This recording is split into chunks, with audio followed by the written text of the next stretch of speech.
ኢዩኤል እንግዲህ ድሃ ድሮንም ሲያደርጉለት አይወድም። ሰው ላርግሽ ባልኳት ነይ ልርዳሽ ባልኳት ዛሬ እንደዚህ ከማንም መናጢ ጋር ሆና እንደዚህ ታደርገኛለች ብሎ መጠጡን እየጠጣ በጣም ይናገራል ማለት ነው። ሳራም ቆይ ምን አደረግኩኝ? ምን ብላ ነው እንደዚህ የምትናደደው? እሷ እኮ የራሷን ህይወት እየኖረች ነው ብላ ትነግሯች። በፍጹም ሰላም የኔና የኔ ብቻ ናት፣ መቼም ቢሆን አልተዋትም ሲላ ሳራ ትናደዳለች። ምክንያቱም ሳራ አሁን ኢዩኤል ገንዘብ እንዳለው ስላወቀች ከቢኒና ከሰላም ላይ ራቅ ብላለች። ትኩረቷን ወደ ኢዩኤል ላይ አድርጋለች። ሰላም ብያለሁ ውድ ቤተሰቦች፣ የምወዳችሁ የሀገሬ ልጆች እንዴት ናችሁ? ዳና ናችሁ? እኔ ያለው እግዚአብሔር ይመስገን በጣም ዳና ነኝ። ሁላችሁም ሰላማችሁ ብዙ ትርፍርፍ ይበልልኝ። ሙስሊም እህት ወንድሞችም ሰላም ብያለሁ። ሰላማችሁ ይብዛ። ለዚህ ቻናል አዲስ የምትመጡ ሰብስክራይብ በማድረግ ቤተሰብ ሁኑ። የደውል ምልክቷንም መጫናችሁን አትርሱ ማለት ነው። ዘወትር የምለቃቸው ቪዲዮ ወደ እናንተ እንዲደርስ ኦል የሚለውን በመንካት ሁል ጊዜ የምለቃቸው ቪዲዮ በቀላሉ ወደ እናንተ ይደርሳሉ ማለት ነው። በመቀጠል ደግሞ ቪዲዮውን ስትጀምሩ ላይክ ማድረጋችሁን አትርሱ ማለት ነው። ላይክ እያደረጋችሁ ሰብስክራይብ እያደረጋችሁ አበረታቱኝ። ሁላችሁንም የምታበረታቱኝ እጅግ አድርጌ አመሰግናለሁ። ዛሬም እንደተለመደው ወንድማማቾቹን ያጋደለችው የቤት ሰራተኛ ይዤላችሁ መጥቻለሁ። ቪዲዮውን እስከ መጨረሻ ድረስ ተከታተሉ። ቀጥታ ወደ ቪዲዮ እንሄዳለን ማለት ነው። ቅድም እንግዲህ ያው መግቢያ ላይ እንዳልኳችሁ ያው መጀመሪያ ኢዩኤል ገና የሰላም የልጅነት ፍቅረኛዋ ነበር። ለረጅም ዓመታት ከተለያዩ በኋላ ነበር በአጋጣሚ ተለያይተው በአጋጣሚ ደግሞ የተገናኙት። እንግዲህ ያው የባህሉን ችግር ጨረስኩ ተነፈስኩ ስትል አሁን ደግሞ ሌላ ፈተና አክስቷና ኢዩኤል ተከስተውባታል። ለሰላም ማለት ነው። የቢኒን ጥያቄ እንኳን መቀበል አልቻለችም። የቢኒን ጥያቄ እንዳትቀበል አብዛኞቻችሁ የዩኤል ፍቅር አለባት የምትሉም አላችሁ። ነገር ግን የዳጊ ነገር እንዳትቀበል ያደረጋት ዳጊ ወደ ቤት ቢመለስና ያለው ነገር ቢገለጽ የቢኒን የፍቅር ጥያቄ ትቀበላለች። ምክንያቱም ቢኒም ደግሞ ደጋግሞ እኔ ጥያቄን ስላልመለሽልኝ እየተሰማኝ ነው፣ ጥያቄን መልስ እስከምትሰጪው ድረስ እየጠበኩሽ ነው፣ ጊዜ ስጠኝ ስላልሽኝ ነው ጊዜ የሰጠሁሽ፣ ከሚገባው በላይ አፈቅርሻለሁ፣ እንደ እብድ ነው ያፈቀርኩሽ ብሎ ደግሞ ደጋግሞ ይነግራታል። እሷም ያው በጣም ስለምትወደው በጣም ስለምታፈቅረው ቆማ አይኑን እያየች ማውራት አልቻለችም ማለት ነው። በአንድ በኩል እንግዲህ ኢዩኤል ያው መጠጥ ቤት ሄዶ ከሳራ ጋር እየተኛ እንግዲህ አንድም አንቺ ነሽ ከአንቺ ጋር መተኛቴን አውቃ ነው ሰላም በፍጹም ልታየኝም ሆነ ልታናግረኝ የማትፈልገው። ምክንያቱም ከዛ በፊት ቀርባ ታወራኝም ትደውልልኝም ነበረ ብሎ ሳራን ይሰድባታል። ከዛ እንግዲህ ዛሬ የመጨረሻ ነው አብረን የምናድረው ብሎ በድጋሚም ደግሞ ይገናኛሉ። እዛም ከዛ ሰላምን ያገኛታል። ሰላምም ቀና መልስ አልሰጠችውም። ከዚህ በኋላ እንዲሁም ሌላ ነገር የምታስብ ከሆነ ሁለተኛ አጠገቤ እንዳደርስ ብላ አመነጫጭቃው ትሄዳለች። ከዛ እንግዲህ ተመልሶ መጠጥ ቤት ይሄዳል። ይቺ ድሃ ድሮንም ድሃ እኮ ሲያደርጉለት አይወድም። ሰው ላድርግሽ ባልኳት ነይ ልርዳሽ ባልኳት ነይ ይዤሽ ልሂድ ባልኳት እንቺ መናጢ ድሃ ከድሃ ጋር ቀርባ እንዲያደርገችኝ፣ ስለዚህ እኔም እልህ ውስጥ ጨምራኛለች አልለቃትም ብሎ ለሳራ ይነግራታል። ቆይ አንተ ከሷ ምን አለ?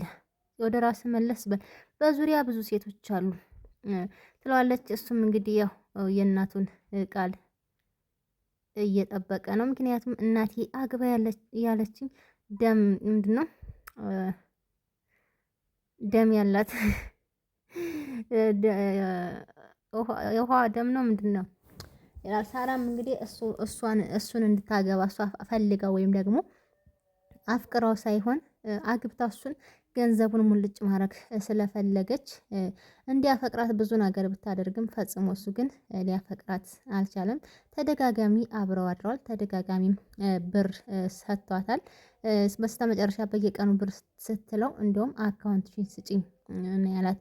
ከዛም እንዲያው ሰላምን እንዲተዋት ስለ ሰላም ብዙ መጥፎ ነገሮችን ነገረችው። ነገር ግን እሱ እንደውም አንቺን ማግኘት ከጀመርኩ ወዲህ ነው የራቀችኝ፣ ስለዚህ ከዚህ በኋላ አብረን አናድርም ብሎ ሳራን ይነግራል። ሳራ ደግሞ እንግዲህ በጣም ገንዘብ ስለምትወድ ለገንዘብ ስትል ስብዕናዋን ሳይቀር መሸጥ ስለምትችል በጣም መጥፎ ሰው ስለሆነች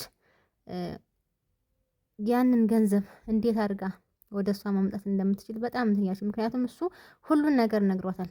ብዙ ገንዘብ እንዳለው ብዙ ንብረት እንዳለው ግማሽ ሙሉ ለሙሉ ንብረት ወደ ሰላም አዙሮ ከሷን አግብቶ ወልዶ መኖር እንደሚፈልግ ራሱን መሰብሰብ እንደሚፈልግ ጭምር ለሳራ ነግሯታል። ሳራ ደግሞ በዚህ በጣም ቀንታለች። ከዛ እንግዲህ ሰላም ያው አክስቷ ጫና ብታደርግባትም እኔ ህይወቴ ውስጥ ያለ ሰው አለ፣ በጣም የምወደው ሰው አለ፣ የማፈቅረው ሰው አለ የምለው ነገር አልገባሽም እንዲ አክስቴ ትላታለች። አክስትየዋም በጣም ትናደዳለች፣ በጣም እንትን ትላለች። አክስትየዋም የፈለገችው እንግዲህ ለሰላም ጥቅም ወይ ደግሞ ሰላም እንድትጠቀም ሳይሆን እሷን ከሀገር አስወጥታ እሱ ኢዩኤል አግብቷት ከሄደ እናትየዋን በግላጭ ለብቻዋ ስለምታገኛት ያው የወንድሟ ሚስት ስለሆነች የወንድሟን ቤት እንግዲህ እንደወሰደች በግፍ እንደወሰደች አርጋ ስላሰበች እናትየዋን አስወግጄ ገንዘቡን በግል ያው ባለፈው ቪዲዮ ላይ ነግሬያችኋለሁ የግል ያደርጋለሁ የምል እቅድ ይዛ ተነሳ ነው እንግዲህ ከኢዩኤል ጋር የምታሽቃብጠው ማለት ነው። ግን ያው አይሳካላቸውም። አሁን ግን ዳጊ መጥቶ የቢኒን የፍቅር ጥያቄ ሰላም መቀበል አለባት የምትሉ በላይክ በኮመንት አሳዩኝ ማለት ነው። እኔም ሰላም የቢኒን ጥያቄ መቀበል አለባት፣ እሷም እንደምታፈቅረው መናገር ፈርታ ለብዙ ጊዜ እንደያዘችው እንዲሁም እሱ መስማትና ማወቅ አለበት። ቢኒ ማለት በጣም የዋህ የሁሉም መጥፎ ሰው እንኳን ቢሆን ከነ መጥፎነታቸው መጥፎ ነገር እንዲደርስባቸው አይፈልግም። አብዛኛው ሰው ግን የሆነ ሰው የሆነ መጥፎ ነገር ቢያደርግብን ያ ሰው መጥፎ ነገር እንዲደርስበት እንመኛለን እንጂ ጥሩ ነገር እንዲገጥሙ አናደርግም።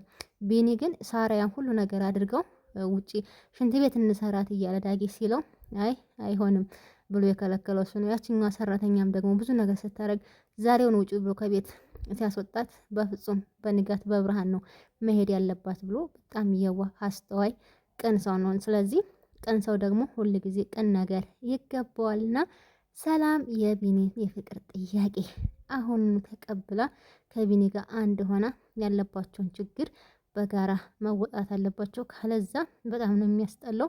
ዳጊም እንግዲህ ያው ሰላም የፍቅር ጥያቄውን ካልተቀበለችው እንደማይመጣ መጥፎ ነገር እንደሚያደርግ ስላስፈራራት በእርግጥ የቢኒን የፍቅር ጥያቄ ለመቀበል ትንሽ እያዝ አድርገዋለች። ስለዚህ ዳጊ አሁን የት እንዳለ ማንም አያውቅም፣ ቢኒም ሆነ ማንም ማለት ነው። ስለዚህ ይሄንኛው ነገር መታወቅ አለበት። ቢኒም የወንድሙን ያን ሁሉ የደበቀውን ነገር አውቀው በእርግጥ የይቅርታ ልብ ስላለው ይታረቃሉ። መጣላታቸው የማይቀር ነው።